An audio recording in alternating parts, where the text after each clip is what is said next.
Anime Addicts, this podcast is brought to you by our lovely Anime Addicts community, keeping this podcast ad-free. If you want to help support the show, get all of our exclusive content, free access to the Discord, show notes, and of course that warm feeling you get inside when you do a good thing, you can go to our Patreon page, or you can go to our website, AAAPodcast.com/join. That'll get you to where you can support the show. You get all of our exclusive goodies.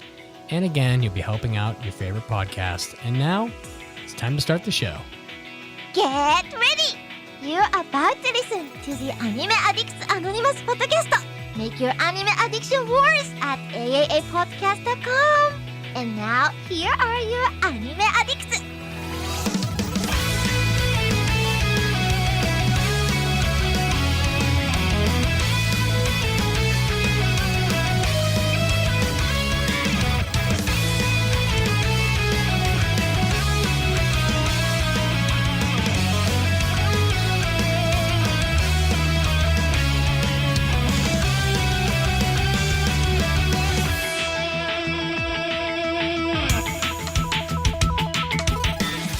Welcome back to the AAA podcast. This is episode 784. My name is Mason, and I've enlisted two scientific, pedantic, and sassy folks to help me, to the dismay and chagrin of all your professional and personal relationships, because we are going to make your anime addiction so much worse today.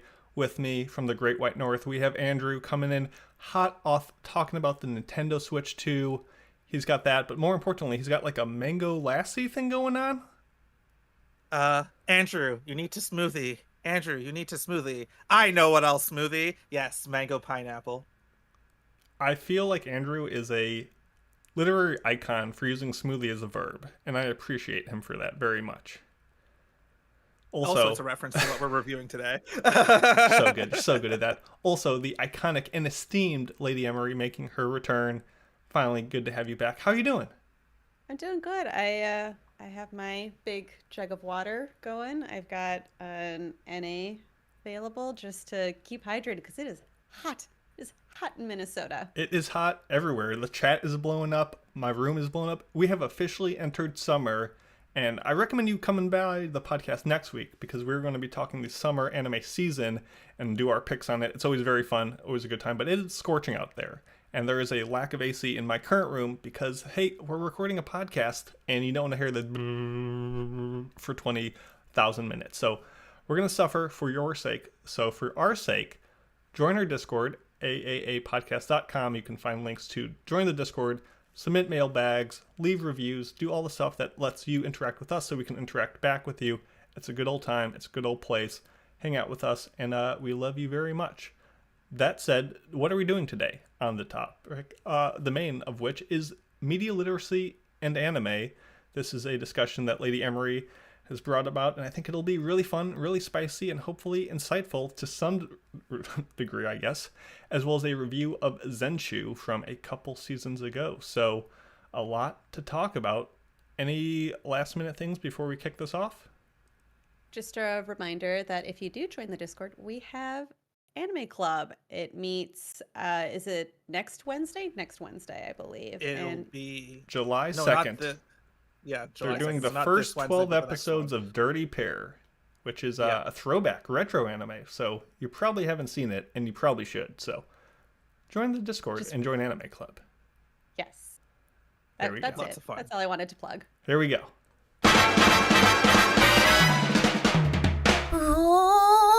大ニュースです。It's time for big news of the week. It was, as what I feel like I've been saying for the past, 7 episodes, a bit of a slow news week. But for me, the big news has to be we got the announcement that Netflix will be streaming the second Mononoke film on August 14th.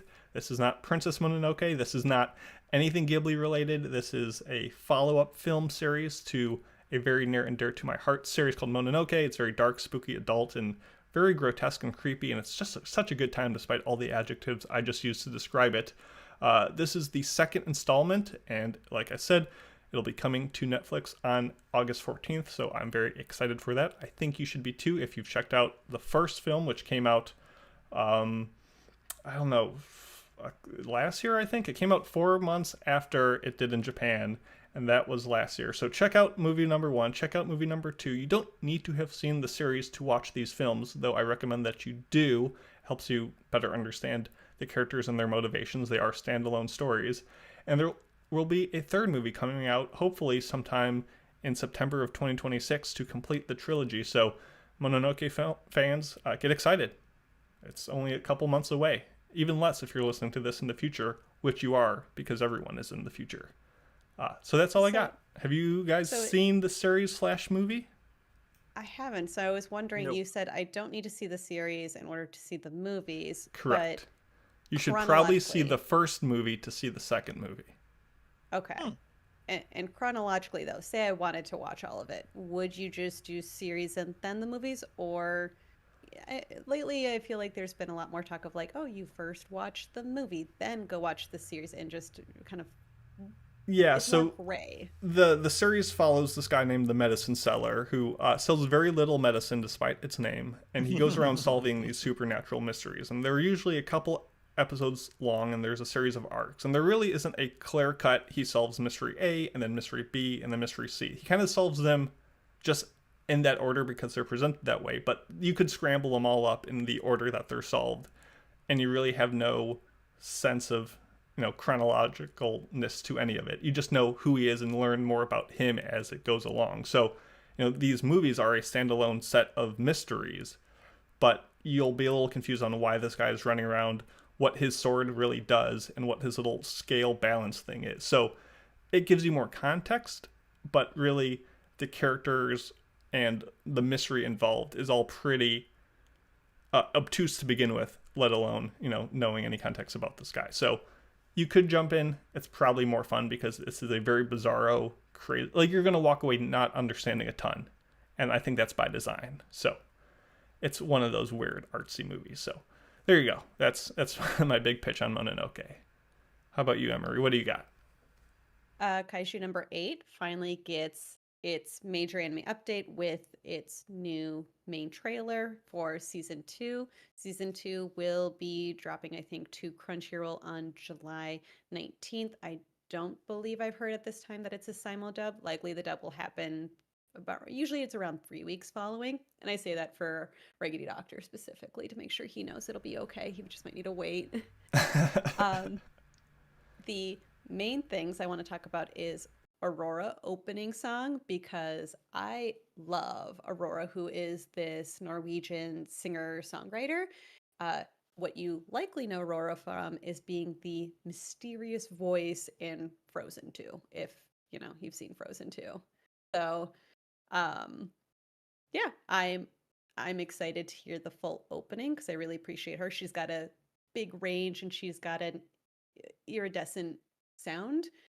The other thing I'm happy to note for anyone who's read Kaiju number 8, the manga, which is me, Gen, Gen, he's got a glam up. When they first released the trailer and the images of him, a lot of us fans were pretty disappointed because he is a fan favorite. So seeing the glam up that they gave him, it kind of reminds me of Sonic when they first released Sonic with the creepy teeth, and they're like, oh, no one likes this. We should probably zhuzh it up or make it more to what, in this case, the comic does. So yeah, I know I'm a big shonen head. I'm obviously going to watch big monsters, big smash each other. It'll be great. Yeah, I know that you both have likely seen it either for the podcast or at least seen it around. Any thoughts?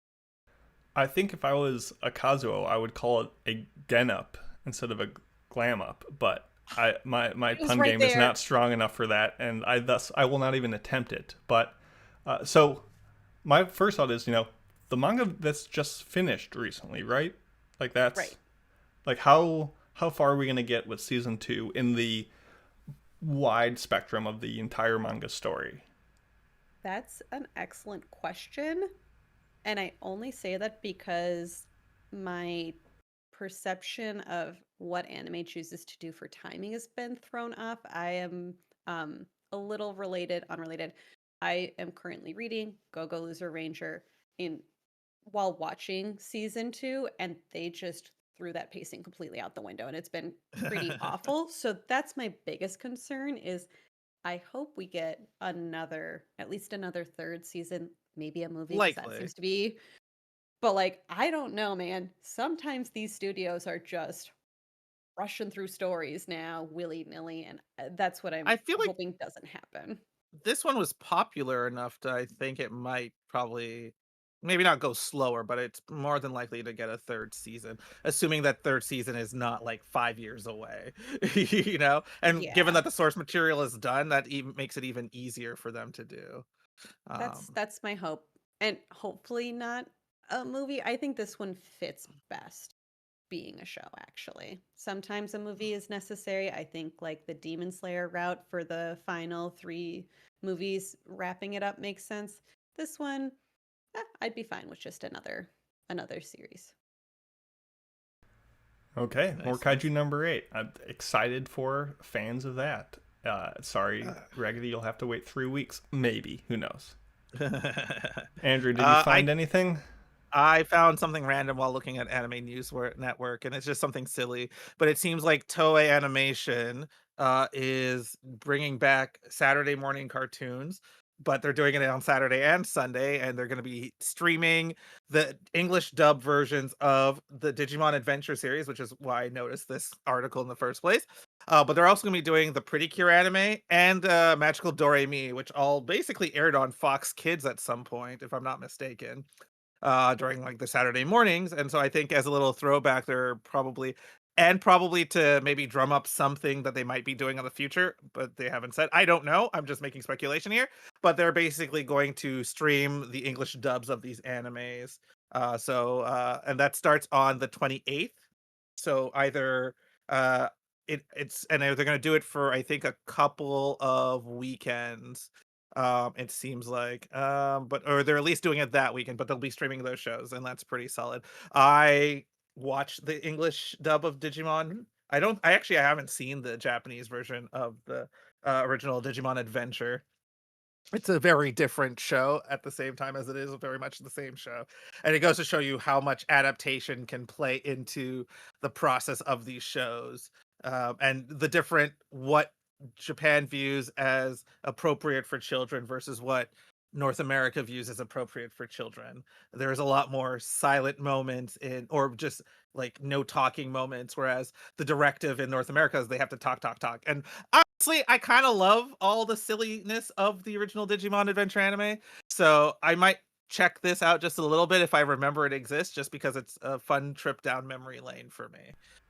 But yeah, that'll be on Toei's English YouTube channel, which is linked in the article, which is linked in our show notes if you get those. But you can probably just go find it on Anime News Network as well if you really want to go find out where. But Toei, that's pretty cool. And I like that Toei and Sunrise do some of these things where they will put either like full seasons of anime. Like I know Gundam Official sometimes will put up full seasons of Gundam shows up when I like some kind of rotation. So I like that kind of thing here. And I think that's pretty cool. Were you guys Saturday and Sunday morning cartoon Oh, yeah. viewers? Yeah, Oh, yeah. Saturday morning specifically. I think I was disappointed on Sundays when I didn't get my Saturday morning cartoons because I hadn't added it up that it was primarily Saturday morning. Yeah, Saturday morning cartoons into golf. I didn't watch the golf, obviously. That's when the fun was over. Basically, 1 p.m. Oh yeah, nope, that's it. No more cartoons. We're all No done. more happiness. Or fun Disney shows. It was thanks to that I learned the One Piece rap, the 4 Kids version. Some things yes. we carry with us for years. It's a shame they never played the 4 Kids version of the Evangelion opening, though. Or the German art. Anyway, we've had that discussion before. Media I will always literacy bring it up. and anime. Emery, the floor is yours. Yeah, This is our main topic, folks. Yeah, I'm going to start with a quote from the beloved Ron Swanson. I hate metaphors. That's why my favorite book is Moby Dick. No frou-frou symbolism, just a good, simple tale about a man who hates an animal. The reason I bring this up is recently I was listening to an NPR podcast about the bean soup problem, and if pop culture has a bean soup problem. If you haven't heard of that, it was a TikTok video about bean soup, and the comments on it were, well, what if I don't like beans or I don't have beans? It's like, then don't make the soup, make something else. And that led, in this case for NPR, to examine media literacy and if we are in a state of crisis. For those of you who don't know what media literacy is, it's the ability to encode and decode the symbols in what we consume and to be able to critically analyze those symbols for a richer takeaway. And I do think that there's a struggle now. I think that there is a struggle with critical thinking on like a whole basis. I think that there's a lot of noise out there, and it just got me thinking more about anime as a medium. And I honestly could not think of two better guests to talk about this with, just because I know you like you both enjoy brainy things, but from different elements. I think I'm thinking of like some of the shows that Mason you've talked about, whether it's Sunny Boy, whether it's Neon Evangelion. I'm even thinking of the Gundam franchise and how that dives into just very much the heavy politics and things like that. So maybe I should start nice and easy. Do you feel there is a crisis? Do you feel that there is a problem with the average watcher of anime and not taking away what they should be? There's a lot to unpack here. I think there's a general, like, what is media literacy? There's definitely, like, what is the state of it? As, you know, someone, especially on a podcast now, who interacts with a lot more anime watchers than I did 10 years ago. And also, like, is it a problem? Is it an issue?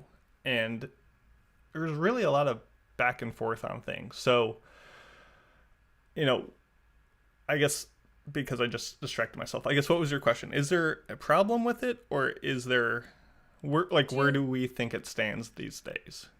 Yeah, I guess maybe that's it, is where do you think it stands?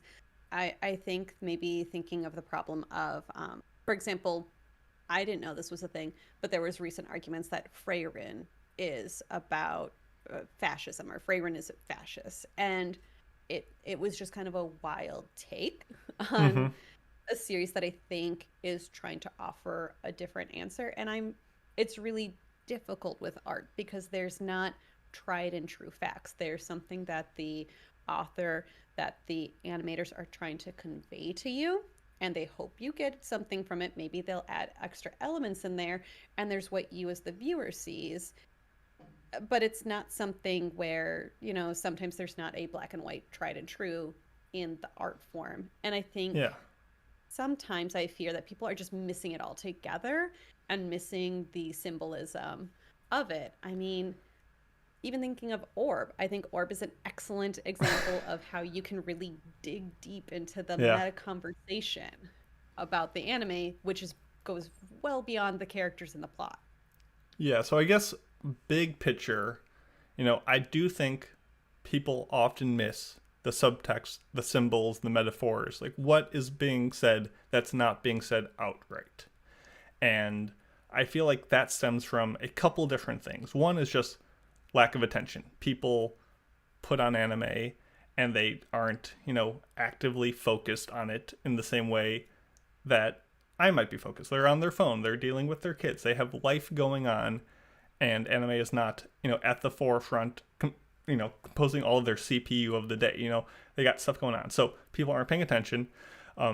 Media, we're just consuming a lot more than ever before. And I get it. You wake up, you scroll Reddit in bed, you play games on your phone while you poop, you get the kids ready, you listen to a podcast on your way to work, you work all day, you make dinner, you manage your family, you finally get to relax, and you watch an episode or two of anime at the end of the day, and then you listen to some podcast where some elitist nerd is yelling you, oh, your favorite show is not only bad, but you watched it wrong because you weren't hyper-analyzing it and the metaphor behind the hero's horse's tail. Like, I get it. Like, anyone can watch anime and consume it however they want to. I'm not here to police it. But when you come on to the domain of public discourse and you put your opinions out there, and I can see that you probably missed some things, you're going to deserve to get dunked on when you say things like Jujutsu Kaisen and Solo Leveling are equivalent because they're just both shows about fighting. Like, you kind of miss some things. Anyway, back to my list of why people mess things up. A lot of people don't really think critically, I feel like a lot. They go to social media. They go to Reddit or YouTube or Discord or Facebook and wait for other people, the social media echo chamber, to tell me what do I think about this show. And I think people, I don't know, I feel like people aren't great at communicating why they think shows are the way they are. And I think the biggest problem is there's too much identity. People always talk about death of the author, and what the author's intent is in a show shouldn't matter. It's all about what I, the viewer, take away. But nowadays, everything's politicized. Everything is, oh, I need to defend my team. I need to defend the show I like. And we'll look past or look away from subtext or metaphors they don't agree with or just don't perceive because identity politics. I like this show, so any show that disagrees with that or anything I might not like about the show I do enjoy, like there's just a lot of, I don't know, people, I feel like we need more depth of the viewer. You need to separate yourself from not your emotions and enjoyment, but critically what the show is trying to tell you. I like Frieren. I think it's a good show. If someone tells me, oh, there's fascist themes in there, I would want to look into, what subjective opinions you are bringing to the table that makes those themes appear. And it's tricky with fantasy shows versus other shows. I think I'm getting too into the weeds. We'll talk about this later. Andrew, where are you at in the thing? I'm sorry, I just word vomited way too many ideas. I mean, no, it's okay. It's a pretty large topic. Like wrote just written out as is. So I think what's interesting. So one, I blame Netflix. And like this is like in their business model and the shows that they are pushing out to create, they have a muzak is the term I've heard a lot of times, the muzak style of production.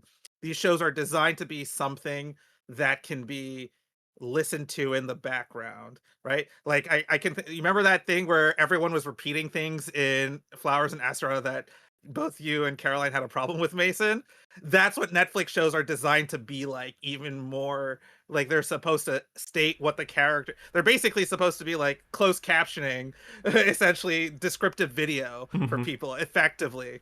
And I think that in a lot of way in the Netflixification of a lot of media has gotten to the point where people are essentially not forced to think of things more critically because a lot of things were put out more, did allow you to look at things more critically in the past.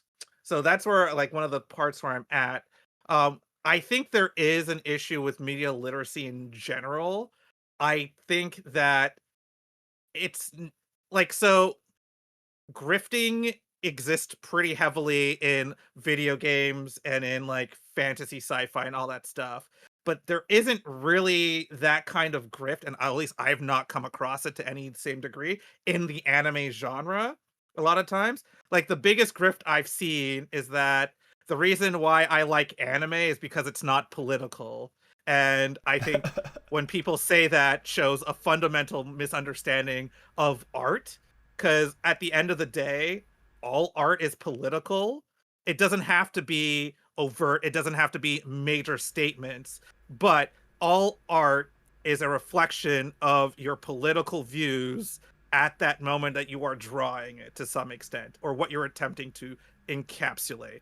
It doesn't mean you can, even you trying to make something that's not political in and of itself is a political act. And I think a lot of people don't realize that. And I think a lot of people try to ignore that. It's like when people say One Piece isn't political, and I go, you clearly are not watching the same show. It's literally about... I feel like there's not a degradation of the people's ability to interpret media literacy, get the symbols, decode it, all that stuff. I don't think we're getting worse at that. I think the issue is people are realizing how bad we've always been, and through grifting or social media circles or echo chambers, we're only further deteriorating like our ability to get better at it, and realize like how easy it is to push people to one side or the other. And it's like we've always been good at it, but now we can all communicate and realize how lost people are and how missing the point they've done. Yeah. Well, you say that, but that's actually, I don't know if that's actually true. I think that's partially true, but I also don't think that's really entirely true at the same time, because I'll put it this way. Let's look at something like Evangelion, right? Mm-hmm. Like the prime media literacy show, right? Where the author has stated on several occasions, all that Christian symbolism in that show was purely aesthetic. And any other things you pull from it is what you're pulling from it. But that didn't stop people from writing essays upon essays upon essays for decades about the symbolism in that show, right? And so I don't know if that's, and even like the average person, it's like their first deep anime, right? A lot of the times when they're talking about it, especially from that era. So I don't know if I think it has gotten worse. I don't think, I think it's because in some ways there is also a lot of it, and a lot of it is designed to be content slop. And I think that has made some of our ability at it worse, but it wasn't like it was a high bar to begin with. It was like a pretty okay bar, and the bar has gotten lower. So I'm going to let Emery get us back on the rails of what she wanted to talk. But I do want to put forth one thesis really quick about Evangelion, because you often hear, and there definitely is a standpoint where there is overanalysis. You're overlooking into everything, and you're, missing the forest for the trees. You're just analyzing for the sake of analyzing, and really missing the point. And you often hear the whole thing, Christian symbolism throughout Evangelion is used, but when they talk to Anno about it, he's just like, I think crosses are cool. And like, everyone who was overanalyzing all these messages are missing the point. Remember what I said? I think people are bad at communicating the messaging behind things. And I feel like you ask Anno, a phenomenal director, he probably didn't want to have to deal with all that, and probably doesn't know how to express how his own personal ideas and stuff came into play. And anime takes a lot of work. No one accidentally puts in a lot of time to put in all these symbols. He just said they were cool because he didn't want to deal with having to explain it. There's meaning there. There's subjective meaning that he implemented into that thing, and there's value to it. So I think people just miss the point. But Emery, get us back on track. I don't know if I can get us back on track, but I can try. Did we even go off? Did we go off track, Lady Emery? Have we been illiterate in what we're doing? No. I don't think we've gone off track, though. This is exactly what I wanted. What I was going to put forth is that I think, related to maybe the attention issue, related maybe a little bit to the deeper dive, is the issue that we have, so many shows to watch now. And I think one of the main issues I see is maybe less of a Netflix issue and in more of a, we're burnt out. So, just thinking of how often people are working now, how many responsibilities we have, that when sometimes the general populace comes home, what we are exposed to now is what maybe I'd call junk food. And I think when it comes to TV viewing, I'm thinking of reality TV specifically, and please don't come for me, guys, but like your crime shows. The reason why I'm picking these two genres in general, is they just boomed recently. And because when you get reality TV, there's no deeper meaning. What you get is what you get. You're just watching a lot of gossip and butts on the screen, and that's fine. It's fine to enjoy that and enjoy your reality TV. Same with a crime show. You want just A to B journey with characters and nothing in between. You don't really care about the meta topics or like the political topics. That's all you want to do. But because of that, you have people that are just eating this junk food, that they forget to have their vegetables. They forget what it means to dig deeper, or they just don't want to because they really like their junk food. And with how much there is now, how much junk food anime there is now, maybe it's hard to get back on track for that. Well, I don't know what your thoughts this whole method of, more deeply consuming it is kind of a muscle. Like, you need to work your ability to focus and question, like, I'm enjoying the show. Why? what is this story trying to do? How is it going about doing that? Like, those critical thinking skills, you need to train your body to do it. And it takes, effort by the viewer, but it also takes effort by the show to put in stuff. Because if you're actively searching for stuff and the show is just, like you said, the most plain junk food stuff, like, you're not going to be rewarded by the show. So it needs to be in the show, and you need to view it. And that's a lot to ask for these days when there's so much to consume. And anime tends to be very blatant in a lot of things. Characters often very cleanly express how they're feeling and what they're doing. There's a little bit less subtlety than other mediums, but it is still there. And I think that added difficulty with anime is that, as much as weebs that we think we are coming a lot of times from a Western viewpoint, and there is just inherent cultural differences and context that we can't always apply directly. And you need to be careful when you're looking at things like that. For example, let's say a show was about a war going on. There's two sides to the war. And there's the good guys based on aligning with the moral values that we, enjoy, and the bad guys who are the evil people. And let's say the good guys are wearing an armband that's purple, but it looks very reminiscent to the placement and style of, like, let's say the Nazi insignia. Like, you might say, oh, this show is promoting, that the Nazis were on the right side of history because of the armband, and I read history, and that's how it is. So the show is promoting, fascist Nazi values. I don't trust this. But really, it could just be a fantasy show, and that's how they differentiated folks. And lots of other cultures use armbands. It's like, it's easy to get trapped into, oh, I have my horse blinders on, this is the one thing I know. So it's hard, and there's not a clear right answer a lot of times. So you're left to going to the internet, which tells you your opinions and makes it so people don't do the work themselves. I don't know. I keep on getting off track. What am I doing? No, maybe that's a confidence thing. To that point, I was taught in my English classes that when you apply a literary lens, for those who don't know, in English you can apply different literary lenses. So like an LGBTQ lens, you can enjoy do feminist, construction, deconstruction. The world is your oyster. But when you apply the lens, you are no longer able to apply other lenses because you need to have a clear-cut analysis of your paper. And that means that things are going to be missed because you do have that tunnel vision. But you just have to have confidence in what you want to talk about, whether it is one of those lenses. And it's really hard to say that because you can get multiple things from a book. You can get multiple things from a well-thought-out anime. But if you're not confident in that and you're going to the internet for those, instead of going to the internet to build your argument or maybe like propose and be tolerant to other ideas, like I do think it's important to have open dialogue.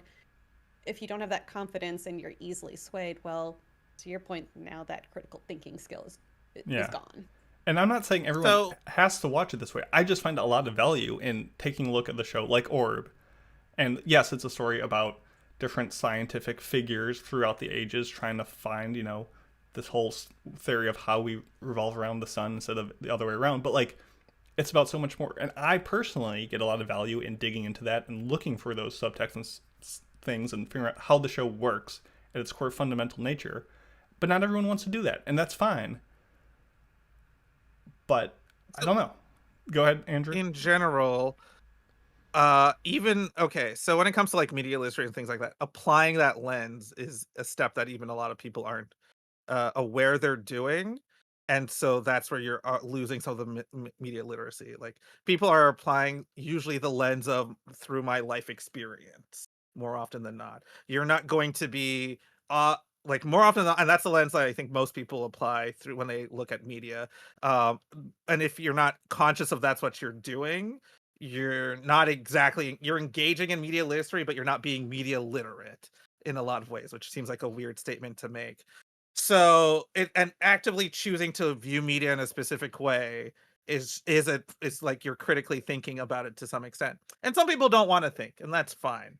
And I don't know if I fully agree with like you can't go to the internet to find out information, right? and because I feel like you have to be open to experiencing other points of views and having that being able to color how you feel about the thing.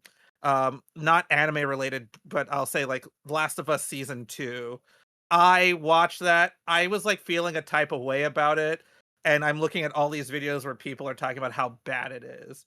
And I don't know if I'm like, I think I can see where these people are coming from. I may not fully agree with their points, but I think it's sometimes interesting to engage with other opinions to help formulate yours, because when maybe you're watching some anime and you like it for a couple of reasons, and we'll use the from our hobby addicts episode with sinners, and you brought up culture vampires, and that completely added a layer to what I was already had taken from that movie.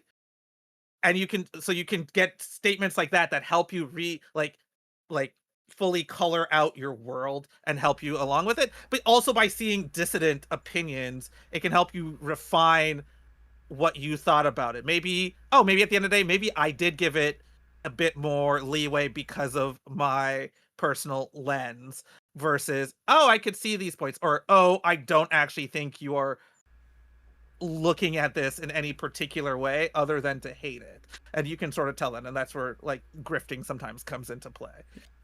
I mean, I absolutely agree that interacting with lots of people and engaging with different ideas is super important in developing your own set of critical thinking skills and just learning more about the world.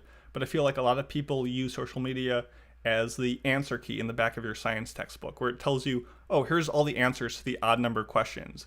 And people are saying, I watched the show, or even worse, I didn't even watch the show, but I go online, I see my favorite YouTuber said this show is fascist and bad and gave it a 2 out of 10, and that's my de facto opinion. And they never train that muscle to think, what is this show trying to do? And I get it.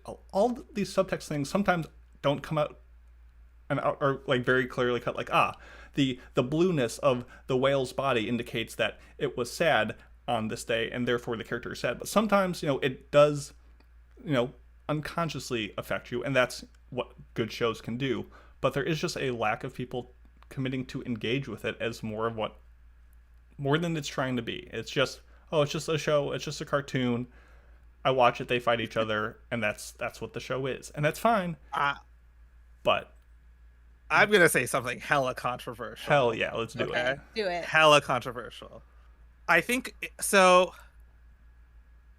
I think sometimes, usually, as a minority of some kind, you are forced to engage with things more critically because you lack certain privileges to ignore the media without interacting with it without looking at it critically. And so you'll find sometimes like a lot of like where these critical analyses are coming from, more often than not, are coming from like queer spaces, POC spaces, feminist spaces. These are people who are analyzing the media through sometimes those lenses, because more often than not are more or less forced to analyze media through those critical lenses, right? This is how you sort of get those things like the rise of shippers and whatnot, because things weren't being made for you, so you sort of had to create those things for you. And I think that's like I don't know if that's that controversial. It feels in a similar vein to like, oh, Lady Emery, you watch anime, but you're a girl. Name 5 anime you've seen. I bet you just seen the pop. Like, there's a higher bar of just like being accepted just as someone who engages with the media, let alone having to analyze it. Like, there's a like extra burden of proof that I think our Western society puts as anyone who's not the de facto thing to like prove your cases.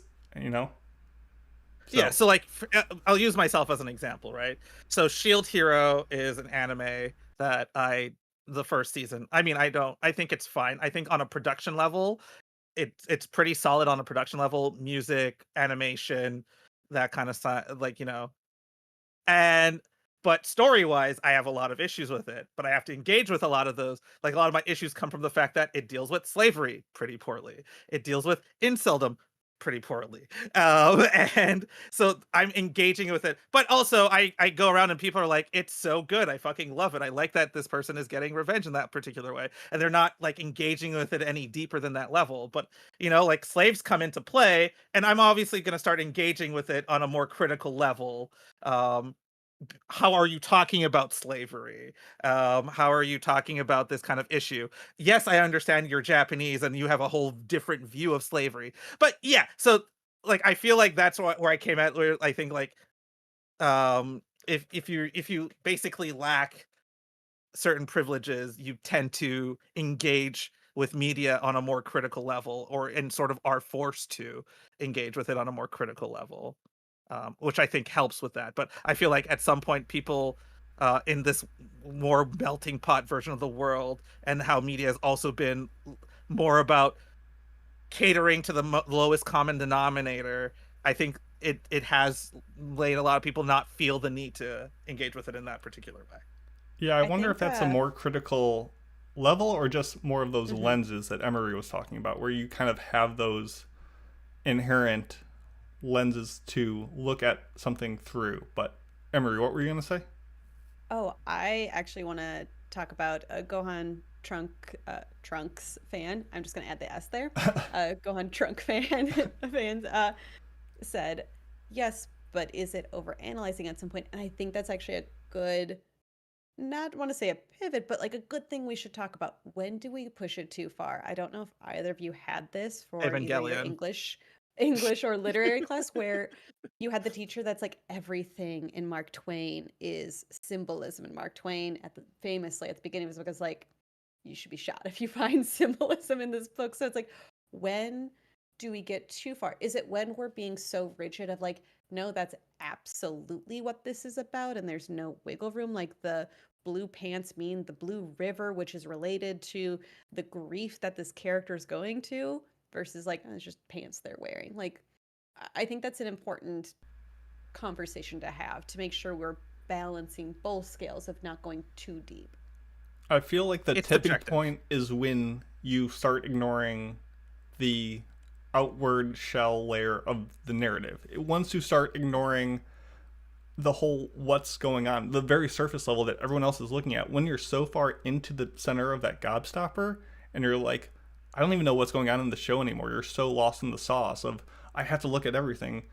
You're missing the point because you're in too deep. You need to be paddling at the top of the water, so you're experiencing the water at the top of the surface, but you're going as low as you can while still engaging, and you're not missing the point on that end. And I think it's all personal preference on how deep you want to look into that rabbit hole of, oh, the Matrix is just about this guy who goes into this other world and can dodge bullets, or the whole Plato in the cave allegory for like, there's value there. People don't accidentally make works of art. There is a lot of thought and time put into them, and I think it deserves almost equally your amount of effort and time trying to suss all that out. I find value in that. Some people might not. There's no one right way to watch it. It really depends. Yeah. I think it really depends on and it really depends on what it is, right? So if we look at Street Fighter the movie, I'm not gonna say every choice made in there. I'm not gonna going into like, okay, so the reason they chose these pants for Cammy is not just because it was what she was using in the game. It's because also that it's the actor making a note back to their time when they were in Manila doing this weird, like, I'm not like, some people can go way too deep in it, but like, it also depends. But like, maybe take something like Inception and going, it's a movie designed to maybe go like to be overanalyzed to some extent. So like, some of it does depend on, yeah. Yeah, so it does some of wants you to do it in general. so whatever, sometimes it is just what you are looking at. But there is to say, like, something to say that, and me, as I'm kind of a bit of a rote reductionist in how I sometimes like look at things, and I'm not much of a writer, I'm very much a talker. They don't correlate, don't ask me why. So when it came to writing, I'm not going to go super deep into like, the blue curtains are an actual symbolist message from his childhood where he found a blue sheet that had the winning lottery numbers, and it reminds him of that on a, you know, you can overanalyze things. Some things are meant to be what people would consider overanalyzed, and some things are designed to just be what people would consider underanalyzed. So yeah, both sides answered, but yeah. I do want to switch up my question real quick just to see what you think. I threw some anime in here, but I think of this as what anime deserves the critical lens approach, or what would you like to see people revisit with a critical eye? I think my number one show that I listed personally was Orb, because I do think that has a lot of fabulous meta commentary, and to Mason's point, that is a show that you can go so deep on, or you can just chill out in like the semi quasi historical references if you want to, but it's just a show worthy of going deeper. And then of course I'm going to shout out One Piece. You nailed it. One Piece is absolutely one where people are like, oh, it's about pirates and stuff. It's like there's a famous meme out there that talks about how One Piece is about breaking down the the hierarchy of the people who sit on top, and I'll see if I can find it so I can do it justice. Are you talking about like that meme where it's like Naruto friendship? Yeah, that's a funny meme. yeah. So, yeah. Yes. Anyways, you see where I'm going with it. Go for it. Oh, in general, okay. So I mean, Gundam in general is viewed through, especially earlier Gundam is viewed a lot more through a critical lens. Obviously, we get to some weird things like the alternate AU universes, but even those are still pretty solidly in the like somewhat critical lens. Like I think spoiler, I guess you've been watching G Gundam, right? And it's a very silly show, but I think you could also look at that show as an interesting look at international political relationship. It's a weird way to say it because it's space colonies, but like not planetary. Anyway, like political relationships between countries and how it's expressed through this ridiculous concept of a Gundam fight tournament, right? And you can look at it at that level, and at the end of and one of the things I'll bring up later on when we do eventually talk about it is what's interesting about that show in particular is that was what the outline was: Gundams fight in a tournament, and the director added the whole story about the Dark Gundam and like that whole like nature, like the family nature and all that kind of thing. So yeah, but I feel like more recent Gundam, and I haven't seen, I've only seen the first 3 episodes of G-Quox, but a lot of my issue with Gundam recently, and I say issue, is that because we are so far removed from the post-war context of the original Gundam, and I saw a funny TikTok about that today, not super related, but related. Because we are removed from that post-war context, a lot more Gundam in the last 10, 20 years have been more pacifistic, and very much like war is bad, but ultimately we want peace. Whereas a lot of other Gundam shows pre-2000 essentially were a lot more about like the ridiculous waste that is war. And it wasn't so much about pacifism, but it was very much about like it was inherent in there, but it was like war is gritty, war sucks. Right? Like that's what like a lot of like some of the original Gundam and a lot of the subsequent Gundam is about. That's as an example. So I would like more Gundam to go back to that kind of nature. And you kind of get that with Iron-Blooded Orphans. But yeah, that's something I think Gundam is like pretty fairly like you can do analysis pieces pretty easily on it. Mason? Yeah, I'm just scrolling through my anime list, and pretty much if a show has decent to good characters and has a lot of subtextual themes, there's a good chance I like it. So series like Kaiba, Land of the Lustrous, I mean Fooly Cooly, for God's sake, like that's been overanalyzed to hell and back, but like it's shows that have a lot going for it, but a even more beneath the surface. It's the classic iceberg meme. Like, I love when a show is great, but there's just so much more to it when you're willing to put in the time. And so many people are just like, oh yeah, it's a show about rocks. And it's like, yes, it is a show about rocks. Yes, you got the surface level. Okay, what else is the show about? What are the themes? What is it trying to tell you? Why do we like the show? What is the author trying to say? And more importantly, what do you get out of what it's trying to say besides the rocks? Like, it's sometimes a question that people don't want to engage with. And it's hard. It's work. And not everyone wants to do it. But if I like the show, there's probably a good chance that there is more to it. And not in some, oh, a show has to be deep to be good. But usually it's where I find a lot of value and content is part of, it's that discussion I have with the show and what I can pull out of it and what I think it's trying to do. And that's where the intent of the show matters in so much as that it communicates interestingly. So much shows could use more analysis.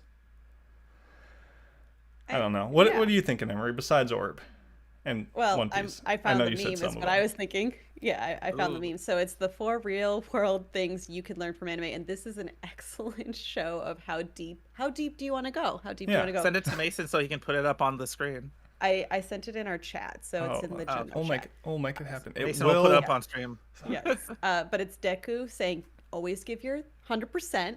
Then it's Finding Neverland, never lose hope. And then it's a picture of Luffy. The world's largest military is nothing more than a personal guard for the billionaire class. They will commit genocide in order to enact the brutal hierarchy and use propaganda to justify it. And their endless wars. Our only hope is to join together in the working class revolution to reclaim our freedom. And then it shows Haikyuu and it just says volleyball. And I love the meme so much, but I think it actually adds to this conversation of how deep do you want to go. All of those shows, technically there are deeper themes in there, but it's just a matter of where you want to go with it. And this is honestly a good image to show over analyzing and probably under analyzing both at the same time. Exactly. So it's a good meme. It's a good meme. I every time it comes up, I kind of like chuckle whenever I see it as well. Yeah, but there also is more to Haikyuu. Not a ton, but like there is lessons and themes to it, and they eat barbecue, which is very important. Food is also very much on my what? Mason and food? Hungry, Mason? Mason's always hungry. Yeah, I guess I'm just thinking like, if you think the only reason Haikyuu is like more beloved than other sports shows that also are just about sports, like you're missing the character depth and the meaning and the animation. Like there's a lot of ingredients into what makes a show good, and that's part of why I find so much value in reviewing them. I like the process of trying to pick a show and not just, did I like the show, yes or no. Anyone can tell you if they liked a show. It's why do they like the show. And this is, we're going from a, how do you watch and consume versus how do you put forth your ideas and communicate. Like that's a very different part of media literacy, and one that a lot of people don't really need to do. And I think that's unfortunate, because I think reviewing shows helps make you a better watcher of shows and trying to think, critically. But there's no right way to do things, and I don't know. I think, things like Anime Club, to shout out Anime Club again, are like good places to have discuss it, right? Like discuss it with a bunch of different people. And maybe, as I say, every now and then I'll have arguments with Mason, but every now and then we'll agree. It's one of those fun things, and sometimes we'll agree, sometimes we'll disagree, and in those agreements and disagreements we'll either adjust our opinions or we won't, but it'll still add some value to how we perceive the media we had viewed beforehand. And I think that is ideal in the grand scheme of things. I think more discussion should be had. It's keeping an open mind, but more importantly, I don't care if you like or dislike a show. Like, it really doesn't bother me. It bothers me when I say, why didn't you like the show? You don't have that reason to it. The Like, reason. if Yeah. Andrew says, "Oh, I love the new G-Quacks," and I'm like, "Why?" He's like, "I don't know, I like it."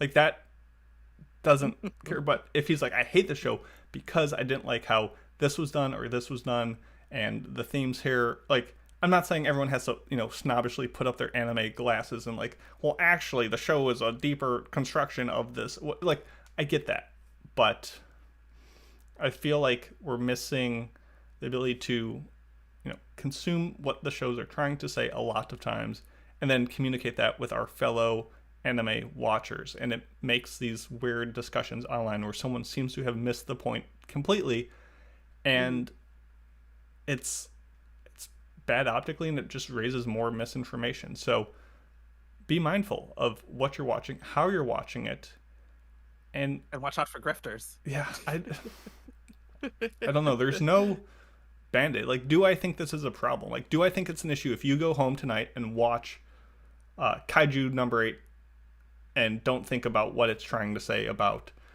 the military-industrial complex and growing old and work-life relationships and balances? Like, no, you can just watch the dude fight monsters. Like, there's nothing wrong with that. And if you watch it and you enjoy it, who's to say you're doing it wrong? Not me. Go ahead, do your own thing. But when you come to the Discord and you want to share your opinions and you're like, "Oh, the show was great because he fought monsters," I need something more. I need, I don't know. You need the why.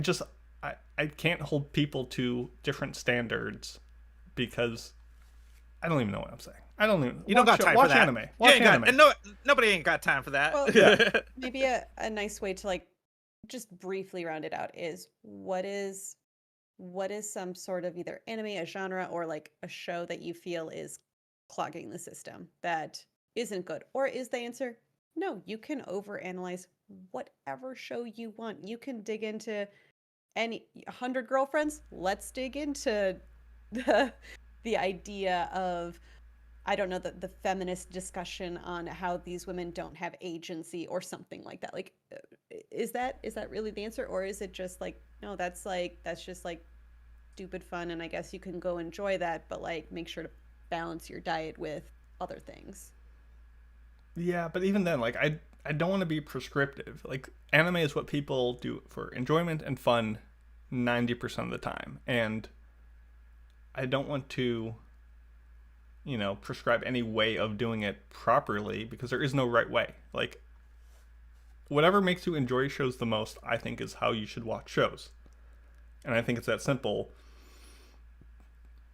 And that's why I guess I don't feel like there's a problem with media literacy, because at the end of the day, yes, I find it disappointing. And yes, we have people who are missing the point. Both, yeah, it's anime, but also they're missing the point in like real world news and like stuff like that. Like, that's where I feel like it trends to, okay, you just read and linked me an article about why your political side is doing something right, and it's not. Like, you're missing the misinformation. You're missing, like, that.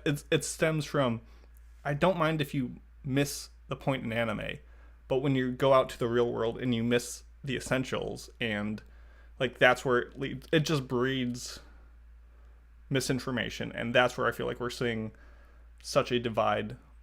We're not getting into like cultural politics here, but like, how you perceive the songs you listen to is probably how you perceive your news and your articles and really crucially important stuff, where I feel like people just don't get it.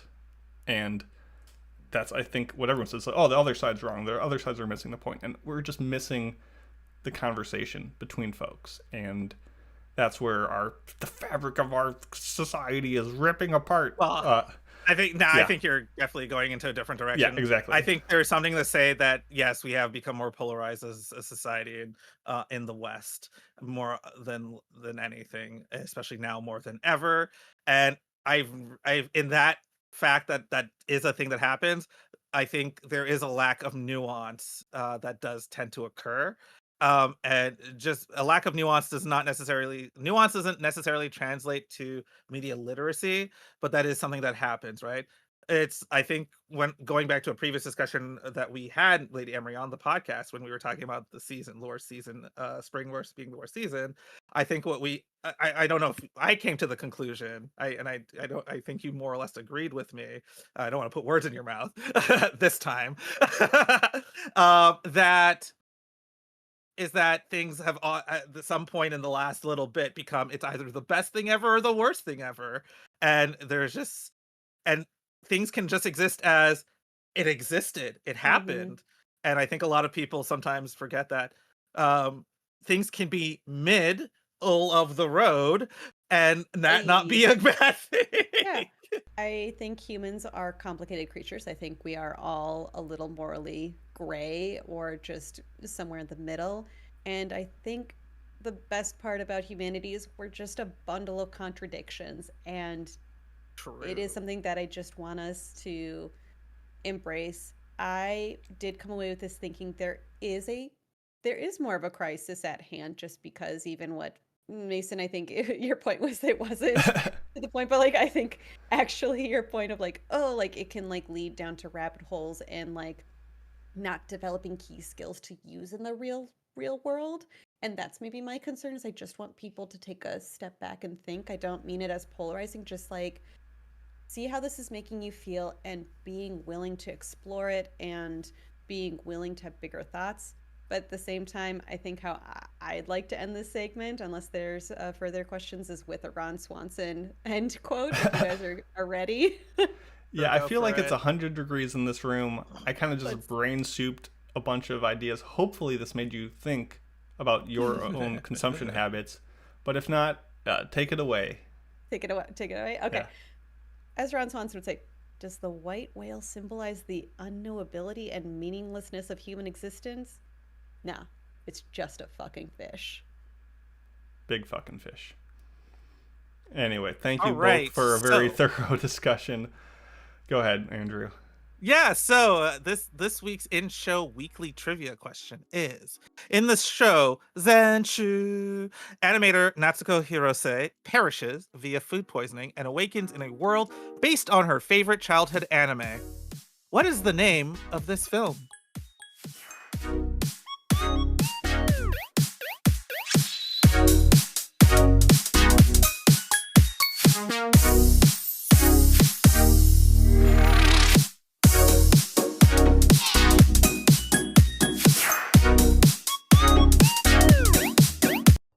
Anime Addicts, the AAA podcast, is always trying to bring you new and exciting ways to enjoy our content, and now we have an exclusive member-only RSS feed on the site that is going to let you access our hentai episodes, our hobby addicts, and our after parties episodes, all from your favorite mobile apps. That's an additional 8 episodes of content per month just for you, and you can listen to it through Apple Podcasts app, you can listen to it through Podcast Addicts, Pocket Cast, Overcast FM, Downcast FM, etc., onward and onward. So many mobile apps for you to choose from.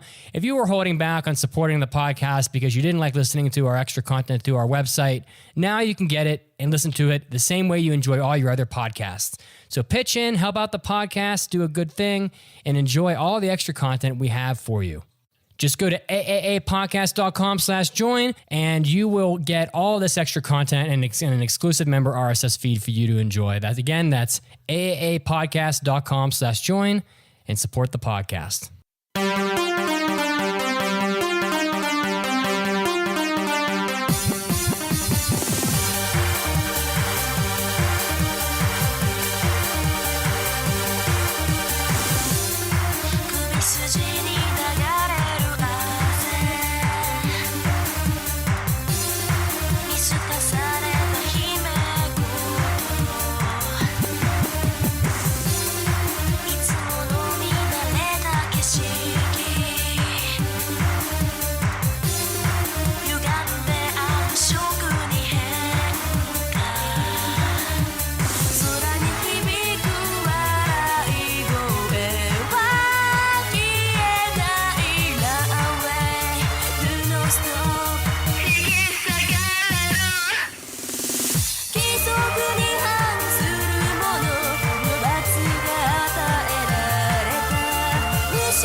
welcome back to the podcast following that non-news break because nothing interesting happened this week.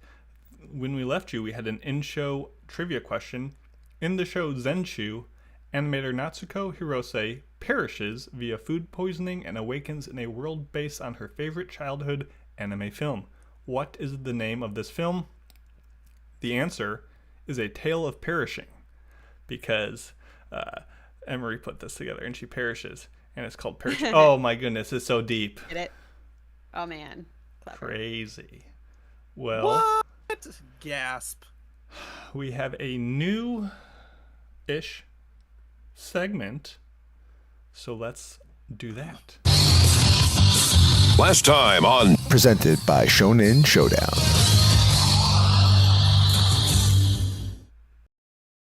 Yeah, thank you all for joining us again on Last Time On. Last time on this segment, Riggedy Doctor spoke about a shonen show, just a little one called Dun Da Dun. So that was fun. I'm going to take it away, and I'm actually not going to give you the last time on a shonen show. I'm going to focus on My Dress Up Darling. So this is a show that came out winter 2022 by Cloverworks.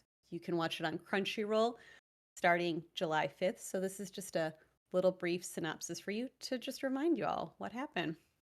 So, having trouble remembering My Dress Up Darling, other than the cuteness that is Marin Kitagawa? That's okay. Got your back with a little bit of help from Otaku Cop for this one. He helped me review this whole thing I put together.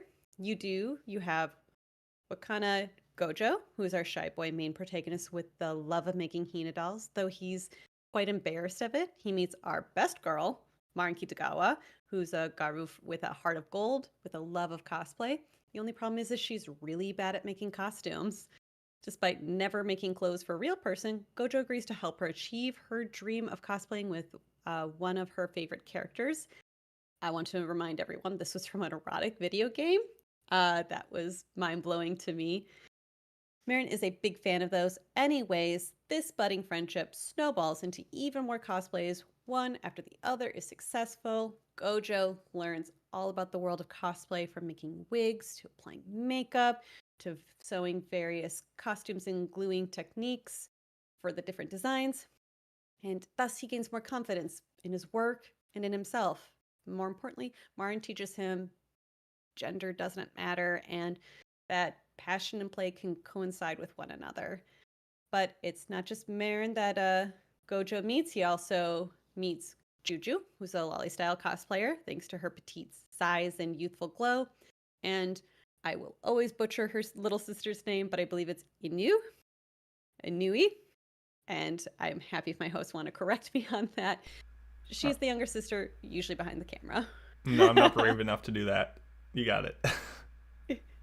The younger sister does have a penchant for cosplaying male characters, which is helped out by her tall figure, even though her chest causes her some distress. Meanwhile, don't think that Marin isn't learning a life lesson or two. She's an amazing cosplayer that can get into character with ease, but she needs to learn her way around heavy costumes, online presence, and just how the amateur cosplaying system works. In addition, she's learning about love. So I've been talking for a while. You're thinking, okay, Emery, where does that leave us off? Well, this is a romance, isn't it? Throughout the season, we've had plenty of teasing moments, and they aren't subtle, from breast measurements to half-naked photo shoots to wet dreams and war. But Gojo, regardless of the growing confidence in his costume making, still struggles with some of his self-esteem in the real world, and that cuts against his relationship with Marin. Meanwhile, Marin's come to the realization that she loves him. And in the last episode of the season, it gives us our traditional yukata festival time. Upon arriving in their separate homes, they talk over the phone, and Marin has freaked herself out with a horror film. And so he decides to talk her through until he falls asleep. And when Gojo's asleep, Marin takes that moment to admit to herself and to an unconscious man that she loves him. It's very swoony. There's more to come, and the manga's completely wrapped up at this point, so don't miss it. We excited for season 2? Has it been Yes. too long since season 1? never met with her, and she's my girl. She's my favorite, number one waifu. There you go. You hear that excitement, folks. If you haven't checked it out, or I don't know why you haven't, because it's massively popular, do it, because it's coming out soon. Counting the days, like 2 weeks. Crazy. No, I'm excited for it. Thank you for that catch up, because it's been too many years, I might say. It's been a hot minute. It's been a couple hot minutes. Let's head on over to mailbags. It's time for an almighty anime mailbag. Anime. Anime. Anime. Mailbag. It's too hot. Minimal dancing. All right, so this mailbag comes from a listener, Grandpapa. Hi, this is a query for Lady Emery and Raggedy Doctor. I want to know if Akane Banashi were an anime, would it be shonen? If it has a protagonist seeking revenge for a wronged father and is mostly training arcs and tournament arcs, this sounds very shonen. But it is set in a world in the world of Rakugo, and the only punching to date is in a flashback. Thanks, Mason. Yeah, it's a shonen. Why would it not be a shonen? It's in a shonen magazine, and it's written with a shonen archetype and written for a shonen audience. So I'd say it's a shonen, even if they don't punch each other. All right, and I'm not Lady Emery or Raggedy Doctor, so Lady Emery. Just as Chihaya Furu is a sports anime, this is a shonen. And my reasoning as well is, like, you think of shows like Food Wars, you think of other shows that are, I think sports anime is an excellent example where they're not punching each other. They might just be playing a sport or something like that. There are shonen elements to this. I took a look at the first chapter. I think I might even read more of it. And while maybe this isn't a sport, it's more of an art form, there's enough elements there that I would consider this shonen. Yeah, I think there was discussion on the Discord on the Shonen Showdown side podcast, like getting into the mechanics of like what you guys refer to as a shonen. Like, is it in shonen? Is it vibe? Like what's the delineator between shonen and something else? And I feel like that could be similar to how we had the what is anime discussion. And you know me, I love a good pedantic discussion. You do, and I was going to say famously, both me and Raggedy are of the vibe side, which is harder to pin down and probably makes us a little bit wishy-washy in definition, but I think you nailed it in talking about the magazine and finding each of those pinpoints, but yeah. Well, thank you, Grandpapa, for the mailbag. If you would like to leave a mailbag, once again, head on over to AAAPodcast.com. Click on the mailbags and more. Leave mailbags, hentai mailbags, your Shark Tank submissions, what are all the things we do? Living Big in Japan, all the things you want. We have a section for all of them. We love your feedback. It really helps make our show actually more original and full of content and more about what you want to actually hear about. So thank you again for that. And let's get to our review of Zenshu. Now, Emery, do you once again want to lead this, or should I take it away? Ooh. I think you can lead. Okay, you've been doing so much driving today, yeah. So this show came out in winter of 2025. You can watch it on Crunchyroll. And Andrew, what's the synopsis you put here?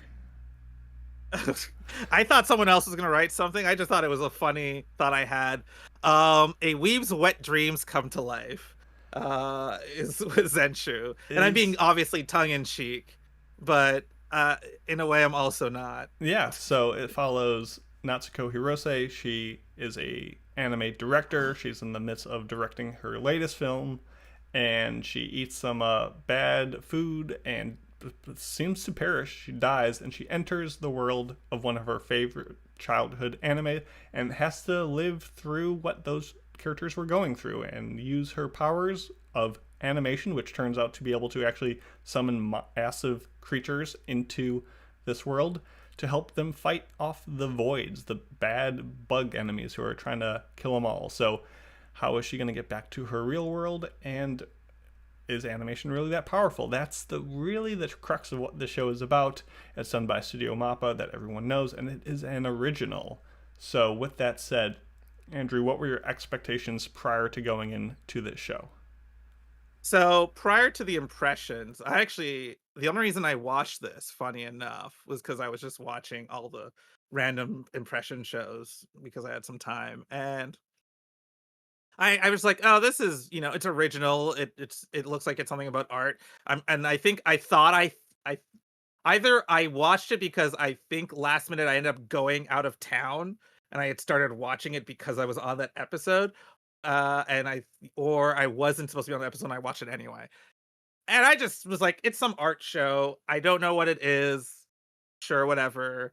And then going into impressions, I'm like, oh, it's an interesting show. It seems to be homaging animation. And oh, of course it's done by Studio Mappa. That's why it looks as good as it does. So yeah, and that was like that's why I sort of led the charge to guilt you all into passing it while I wasn't there. So sinister. And how about you, Lady Emery? I originally wasn't sold on this show. Similarly, I was watching it because it made it onto the list for impressions. And at first I thought it was campy and the hair is a lot. Can we all agree that the hair is just a choice It's and it's a lot? ridiculous. Yeah. But the art was enjoyable. It's very much in that Mappa shonen-y element, and the story was original. I like when studios are willing to try something new. So, yeah, I think low expectations. Yeah, I think I kind of will echo that. I was okay with the first couple episodes. I liked how anime inspired it was from the stories and tropes, but also getting into the creators and the process of making anime. I always love that kind of metatextual look at making the thing that I'm watching. But like you said, it was a little cheesy. It wasn't really pulling me in, but it was Winter 2025, which I didn't think was the strongest season we've had. So it just was enough to sell me on giving it a shot.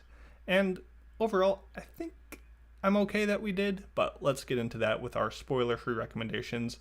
Andrew, would you recommend people check out Zenshu?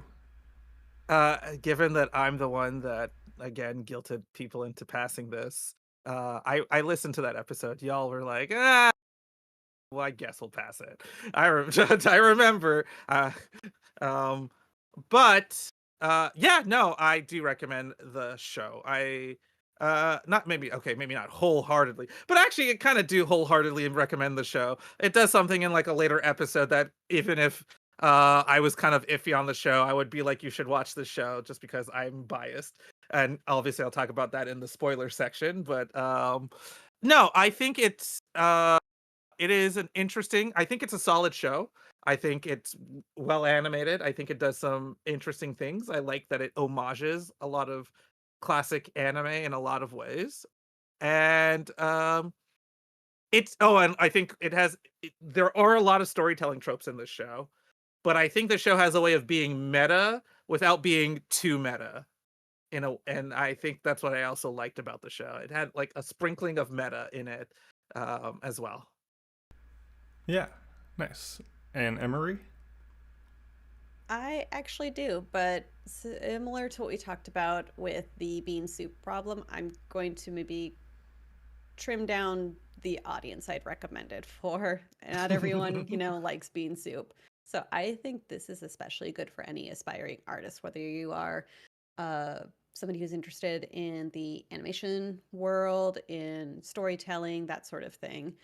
And the reason why is I was pleasantly surprised because a lot of the cliche fantasy elements felt like they had a purpose that was greater, like Andrew said, to the meta story, around creativity, originality, and depression. And I think that's all very important for creators to just see that everyone struggles with that. I listened to the dub. I thought the voice acting was great there. I can't say anything about the sub. Hopefully it was good. It was. And and it was just an enjoyable ride. I think who I wouldn't sell it to is somebody looking for obviously like a slice of life, looking for something that is easy. And I say that because even though there are tropes in this, you need to know those tropes and you need to be willing to think about originality and what that means to an artist.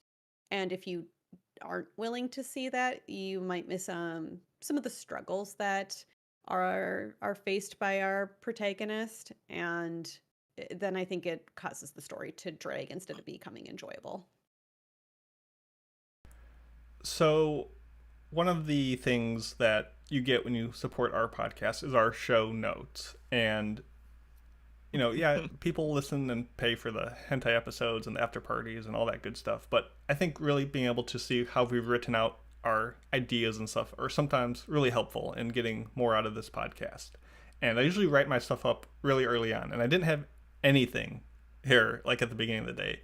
Not because I was holding these cards or emotions close to my chest, like, oh, I'm going to drop a big I love the show, it's amazing on them. But I really was struggling with how I felt about the show. And the big picture is no, I don't think I would recommend it, despite liking its originality, a lot of the ideas and themes, and how it does some elements. I think this is a unique show. I just don't think it's a very engaging one. There's a lot of episodes mostly doing with the monster of the week, and it's week spelled W-E-A-K, because I just found them to be kind of drab. And there's a lot of issues with the show, and some of them are just, it's taking place in context of it in-universe anime that, like, diegetically is not good. So, like, it makes sense that parts of this anime are therefore not good. But I just wasn't really that ever excited for the next episode, despite liking where some of it went and its overall ending. So it's an experience. I'm glad I watched it. There is something to be saying to give it a shot, just for bucking the general trends of, like, it's not another rote isekai, it's not another power fantasy show. Like, there is something fresh to it. I just can't recommend the dish, even though it's a bit novel. So there's my, I guess, sort of negative take on it, but we'll get into all this and more. Well, 1 second before you go into spoilers. I just want to say the movie isn't bad in universe. It flopped. Yeah. But that didn't mean it was bad. And Fair. The reason That's it a fair flopped point. is actually kind of a spoiler. So now we can go into spoilers. Yeah. But I just wanted, it's not bad technically, it just flopped. Gotcha. Well, you're making a case then that this show is bad because it couldn't make a good anime, but I get it. It's hard enough to make one anime, let alone an anime within an anime. But that is an accurate correction, so I'll let it stand. Here we go. You've been warned if you haven't seen the show and you want to go in spoiler free. And I think we'll save the spoilers till the very end, so you're safe for a bit if you're curious. Spoilers are coming. Oh my god. So, Zenshu, Yeah. where do you guys want to start off? The animation, the plot, the characters, the themes? let's What is this about? We just did a whole thing about media literacy. What is Zenshu about to you? We all have animation referenced in our pros. Let's talk animation. There we go. Just get into it. It's Mappa, so why not? I was surprised by it, and I know I shouldn't be. It's Mappa Studio, right? But I thought the way they showed the sketches coming to life was really, really well done and really cool to see, and just the amount of effort that must have taken the animators to leave their raw drawings in, as I guess what I would call it. Yeah, I like the almost intentionally bad compositing, where you have, like, the very anime-esque world of these characters. It's a generic fantasy town. But then you have, like, the CG bug void creatures that don't quite fit. And then you have, on top of that, Natsuko's drawings that are very raw and, like, keyframe-esque. And those all, like, don't fit, but, like, that's the point. And I like how that looked. I liked how... Yeah, and Sorry, go ahead. No, I was gonna say I also liked it's not that it's just playing with different styles. It's also playing with different like eras of animation in a lot of way at the same time. Yeah. In the sense that like Natsuko is drawn more like a traditional, more recent character, versus like the characters in the movie are drawn like they're from an 80s movie in a lot of ways. They're a little bit cleaner, obviously, but they have the aesthetics, the almost like the line work of someone. And especially when they go back and they're showing you the movie parts when she's recounting what happens in the movie, it gives it a little bit of that like film The filter on vignette, top of yeah. it. Yeah. There's a reason why things look the way they do, and I think it works. The animation is pretty fluid overall. I like the details, like her little folder that she slams down after making a series of drawings. Like it has text on it, like alluding to what she drew. Like that was a nice touch. There's a lot of unique framing where we get like this like a smart scene transition from like a resplendent statue of like Uni looking super heroic and amazing, and then the next shot is him like slobbering drunk on the floor. Like there's a lot of good ideas that went into this show, and I do like it. There are a couple deal breaking moments that did irk me a little bit. You have like episode 3, we have these musicians that are playing at this big like fair, but they're reshown multiple times doing the exact same movements, so it looks like they're like animatronics.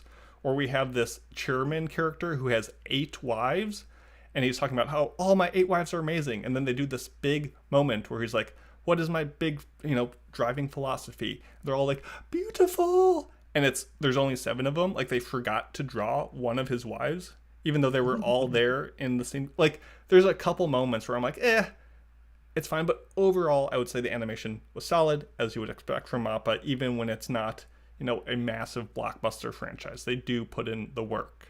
So,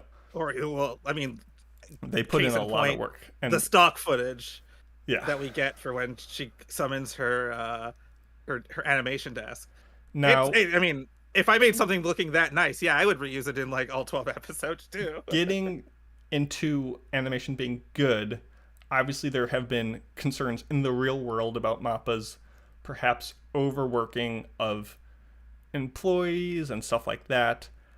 I guess I will say it didn't sit, once again, reading into themes, taking real world examples and applying them to this fantasy show. I will say it didn't quite sit great with me that one of the big hurdles of the show, the theme of Natsuko, is her ability to accept help. She's someone who always is trying her best, and she's taking all this burden and pressure on herself because she doesn't let anyone else work with her creative process. And I get that, but it kind of frames the issue of, our employees in the real world of MAPPA are just overworked and pushing the clock because it's their stubbornness. It's their inability to get the assistance that we're giving them. Like it kind of frames it as like, the producers aren't the bad guy. It's just the creatives who can't, put the pencil down and go to sleep. Like it does feel a little strange in this metatextual patting of the back on like, the power of anime is amazing, while also being like, yeah, we do overwork our workers. Interesting. I don't know if I fully agree with that point, but Lady Emery, if you have something to say, go ahead. No, I'm just digesting that because I dug in. While I believe that the topic of accepting teamwork and that very, very much exists, I was digging into this, exploring the idea of originality and creativity and how you fall into that black hole of you can't draw anything because it's all based off of somebody else. It's all based off. And so just at one point she questions herself saying, what is my thing that I draw? What is something that only I can draw? And we as humans, that truthfully doesn't exist because we've been fed stories and because of our culture. However, you can make something. It's this weird, again, I think I love discovering that humans are just complex creatures that hold both things. You can create something new from all of the things that are learned from the world that you're in.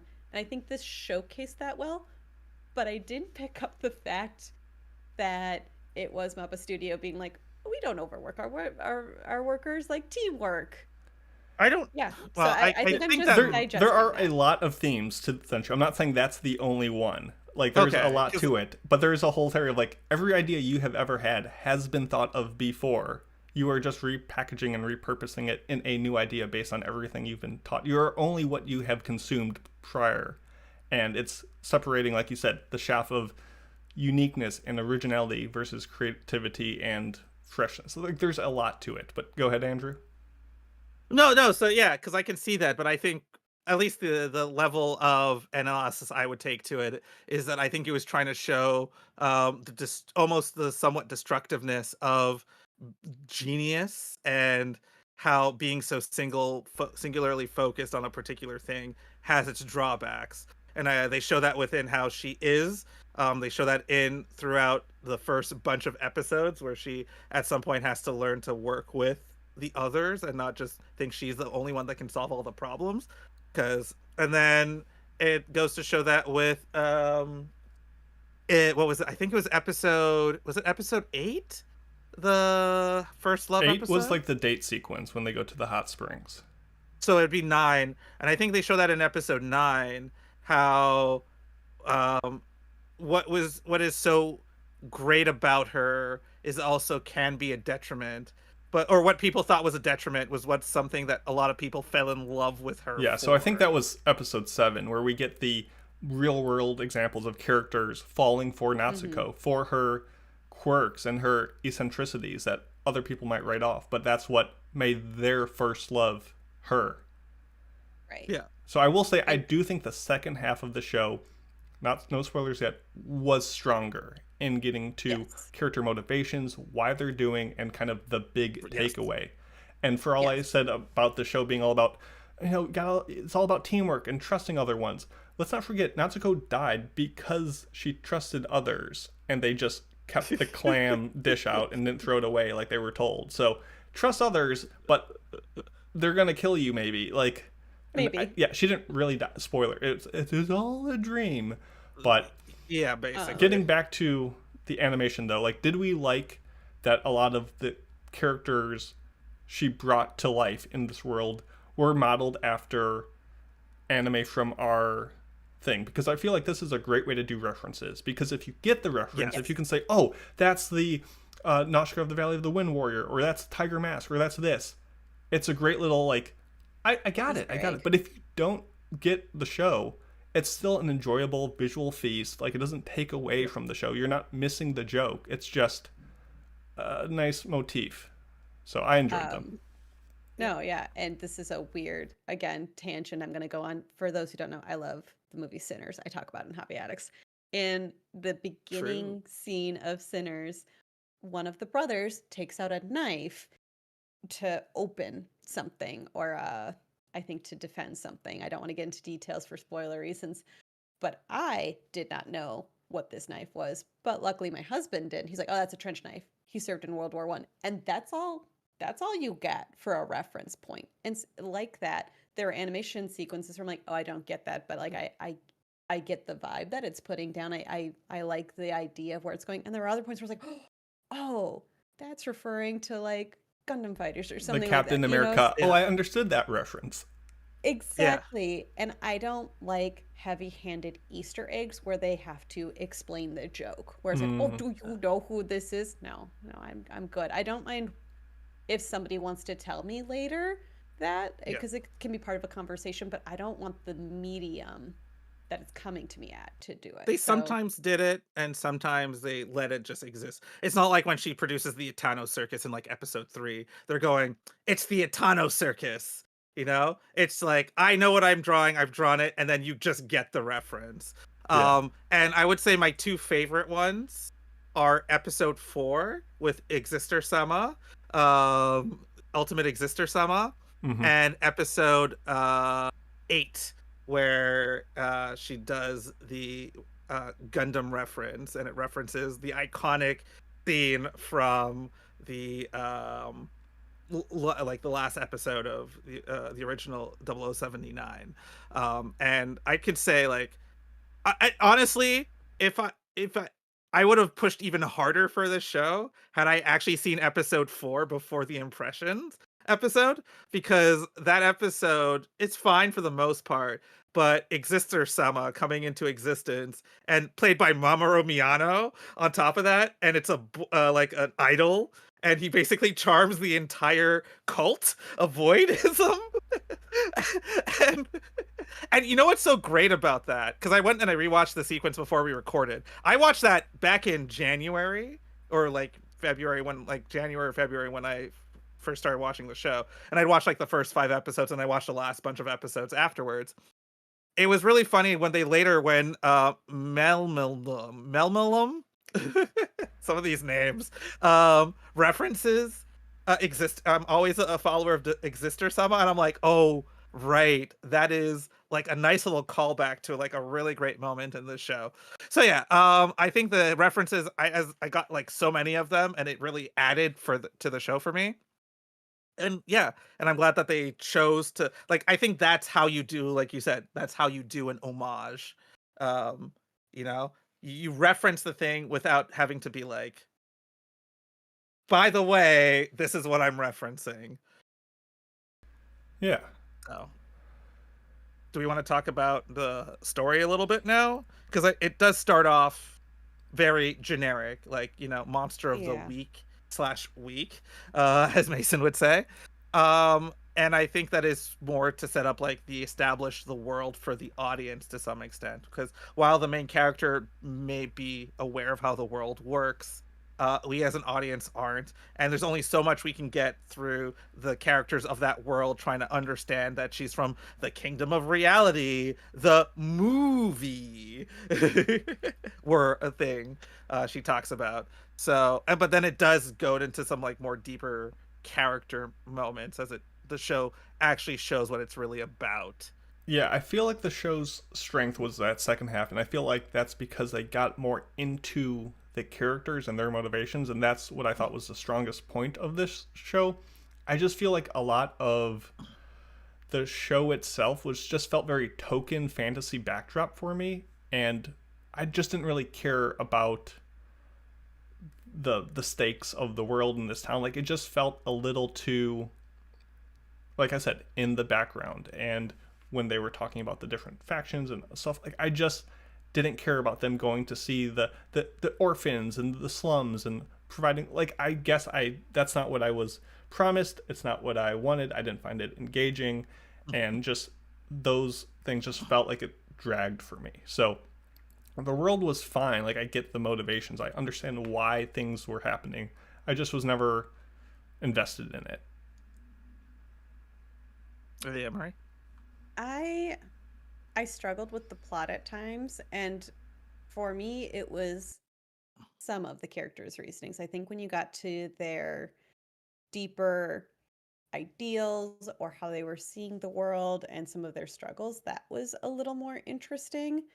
And maybe it was just some of the background characters. So this will briefly be a spoiler, but our our princess, who then became a sumo wrestler in the style of like a cat girl, but super ripped.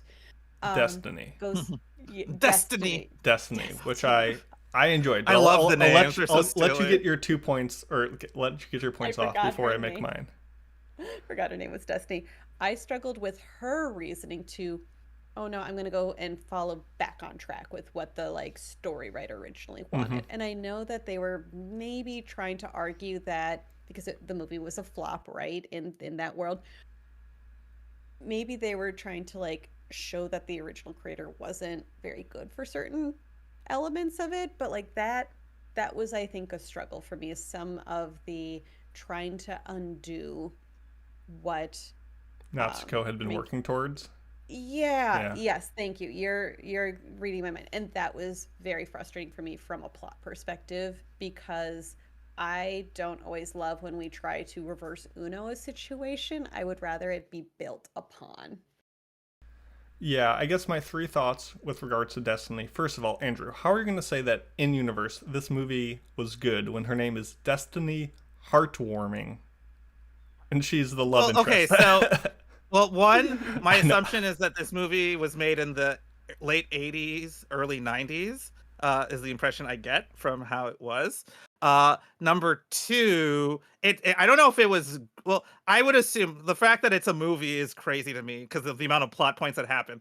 It probably is not a good movie, but I think why it flopped had more to do with how it the ended movie and stuff. ends. Yeah, no, I agree. More I'm than just, anything. I'm just being silly.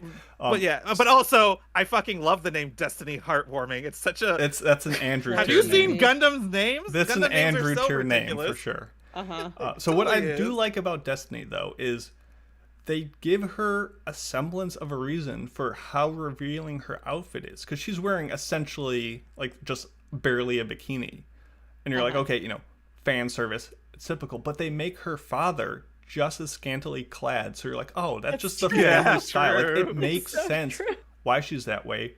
And even more importantly, I love her like self-body positivity. Like, she trains, gets ripped, and folks are like, I liked how you were before. You were prettier, you were more conventionally attractive, is what they're saying. They're saying the quiet part out loud. And she's like, yeah, but I love my current self, how I am now, and just literally flexes on them. Like, that's good vibes. Oh, but then, but like, even on top of that, I was gonna say, like, the original guy who came to like court her, right? Like the chairman. He comes back and he still thinks she's beautiful. Yeah, later on she's too. Swag is, but then, like Ember said, it does just devolve into like, oh, but she goes back for the children and marries this guy because we need her to, right before like, it just felt unnecessary. And I thought Justice and some of the other side characters were kind of just underwhelming. I think Luke was all right. Yes, he was pretty blasé about his crush being turned into a furry, but his development was pretty good. I thought Natsuko, original, like, brash, bold, sort of gremlin-ish style, like, worked. It led to a lot of comedy with how, she's meeting all of her favorite characters and she's like clashing with them for how big of jerks they are, both like in real life and how like rare their merchandise is in her world. So she's mad at these fictional characters in their world for their like popular, like, that's funny. I like how Uni like takes a fork full of cheese and then pops the whole rest of the wheel into his mouth. Like, there's just a lot of comedic little touches, even if I didn't think the characters were all that interesting.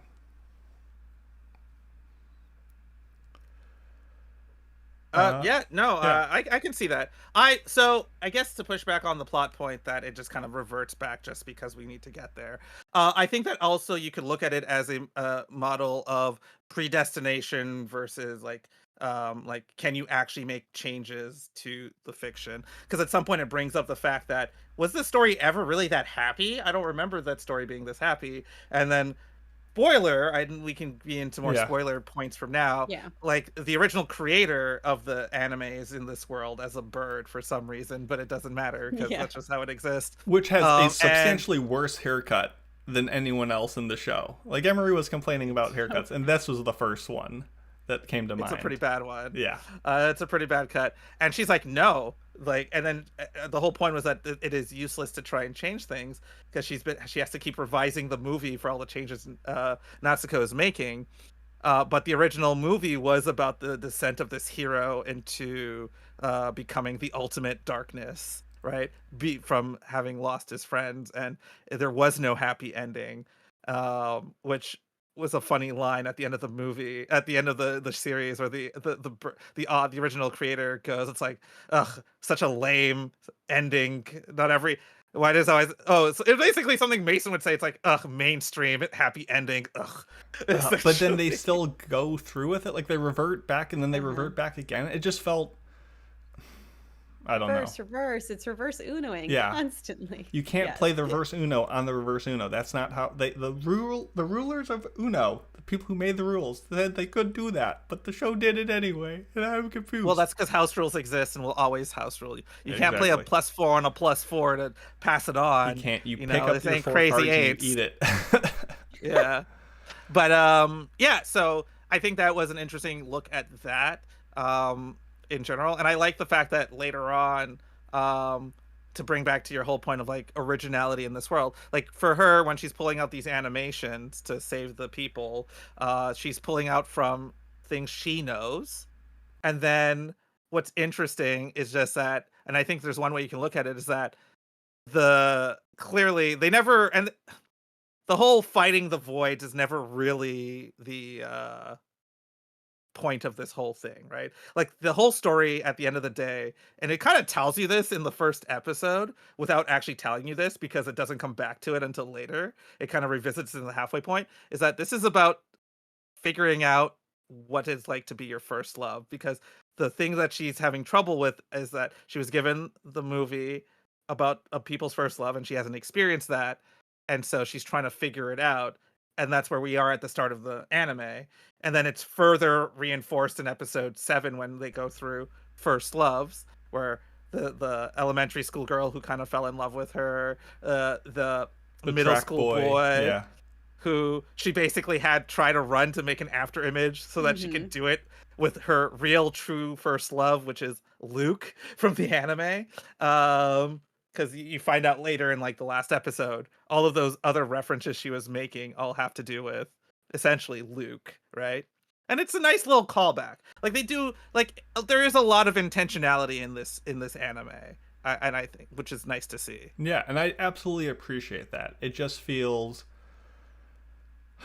I forgot what I was going to say earlier, but I don't know. If I have to see one more flashback of her being like, oh, Luke is suffering and sad about something, and they flash back that scene from the movie of him, like his eyes like, oh, I'm so sad. Like I got it already. I do like a lot of the things that the show does with the through lines. To me, I like the idea that the things she draws to fight off the voids come back in the form of voids, and they have to, like, that spirals her into depression and stuff, but I really don't think it's adequately engaged with. I guess, like as Emery said, like it's about pushing her to draw the one thing only she can do. I understand, but I felt like that mechanic wasn't that interesting.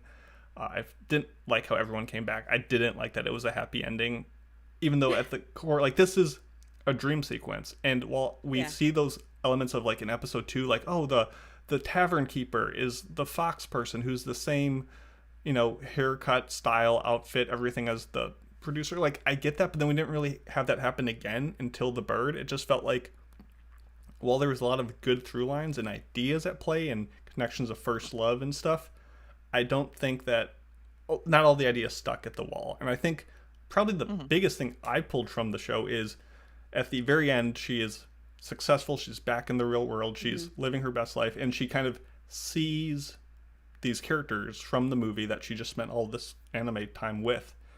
And I think that's very much a good message about, like, these characters are fictional. They don't exist, but we carry them with us into all world. Yeah. Like, that's the whole theme of the show. Even if someone makes a flop of a movie that no one enjoys, someone out there loves it and takes those characters and keeps those stories in their heart. And I think that's really the power of animation. It's not, oh, we can draw the super cool frame and it's sick animation. No, it's about how it moved you and you carry that. And I really appreciate that. And I think that's important. But at the same time, you know, you got a producer that just tells her, episode 1, your skills shine when you're pushed to the limit.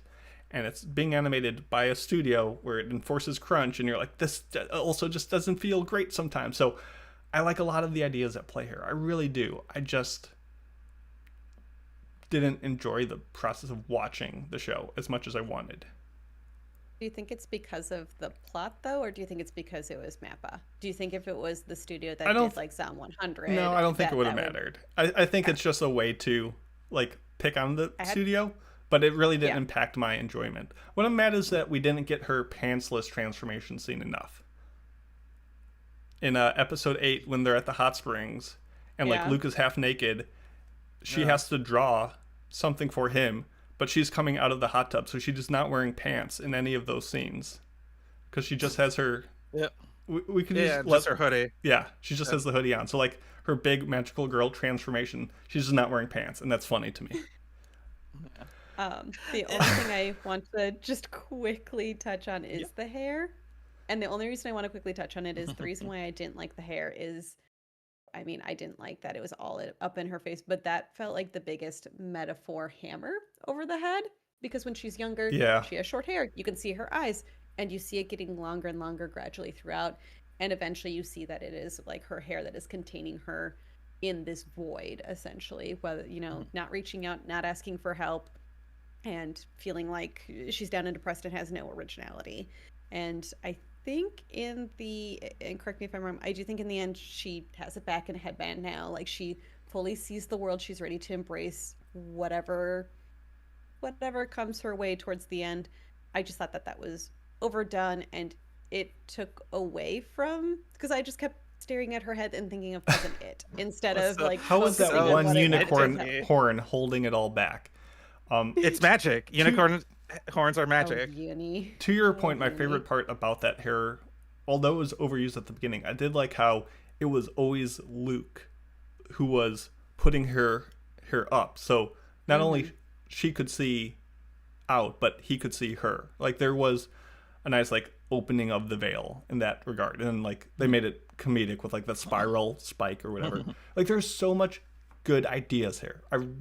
This is a Mason kind of show. I just felt maybe I got my hopes up too high or what it was, but I just felt like it was lackluster. So I think part of it is that, and we can end after this and rate it and all that stuff. No worries.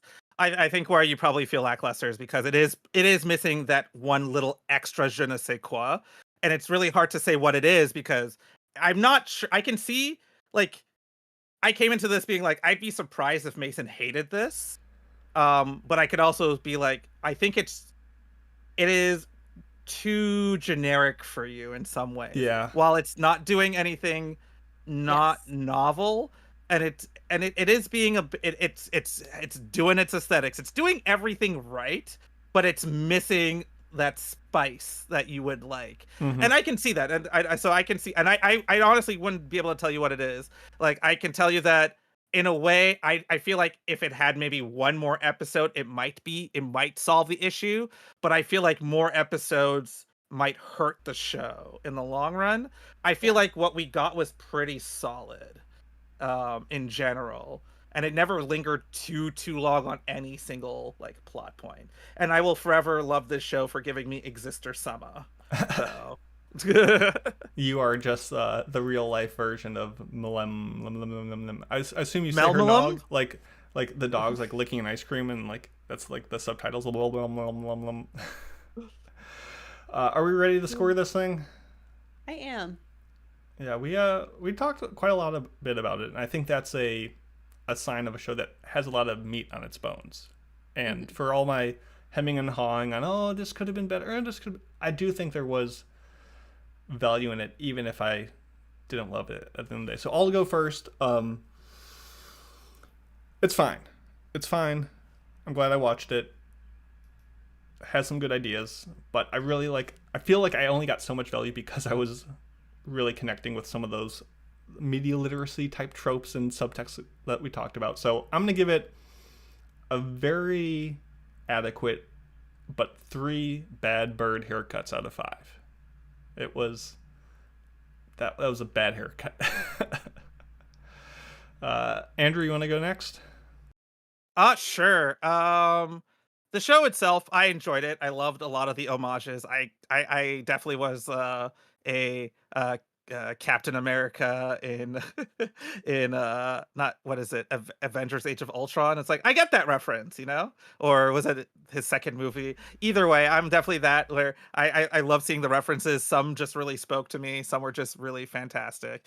The characters were all fun in all weird little stupid ways. A character we didn't really talk about, Justice, which is a really interesting look at like the past of the 9 soldiers, which I assume the movie is basically takes place at the end of what would, like, this movie, this would have worked better as a show, but it seems like she just really made a movie. How are they called the anyway. 9 soldiers if she's now wouldn't they be the 10 soldiers? Do they update the soldier count as they get new soldiers, No. or is they always say, There's it's just 9 no matter what? It's what's the 9 mechanics? kingdoms, 9 soldiers. Also, Ben 10. spoiler, I did feel bad when QJ died for that Yeah. brief moment that he did. I thought that was kind of like, no, not QJ, a character that doesn't say much. I didn't really care that much, but somehow in like the one episode he goes out like a boss ass bitch, and I'm like, fuck, why do I feel things? So at the end of the day, I'll give this 4 movies that flopped for basically having a depressing endings out of 5. That's pretty you good. love to see it. Um, I overall really enjoyed this. I think that shows even in some of my little nitpicks. And so I just, I think we've talked it through. I'm giving this 4 first loves out of 5.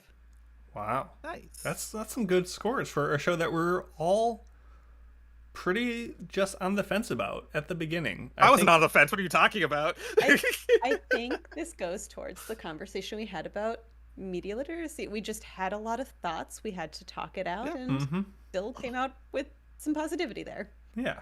Oh, yeah, There's totally. a lot to love. And I hope you enjoyed this podcast. That was it for episode 784 of the Anime Addicts Anonymous Podcast. Reminder to go to our website, AAAPodcast.com. You can see the future reviews and all the schedules that are on the docket. Remember, next week we are doing a review of My Happy Marriage Season 2, as well as going through the summer 2025 anime picks. So that'll be a fun time. Join our Discord. We've got Anime Club, once again, every other Wednesday, watching the first 12 episodes of Dirty Pear, so check that out if you want to. That's pear like a grouping of 2, not like the fruit. Facebook, Discord, TikTok, Twitter. Follow us if you want. Leave the reviews on Apple. Send us your mailbags, all that good stuff. We really do appreciate you listening. Appreciate Emery and Andrew for sticking with us on this hot day. We have a after party to get to, so we are going to leave you here. Thank you so much for letting us into your life, and we'll see you next week. Bye. Laters.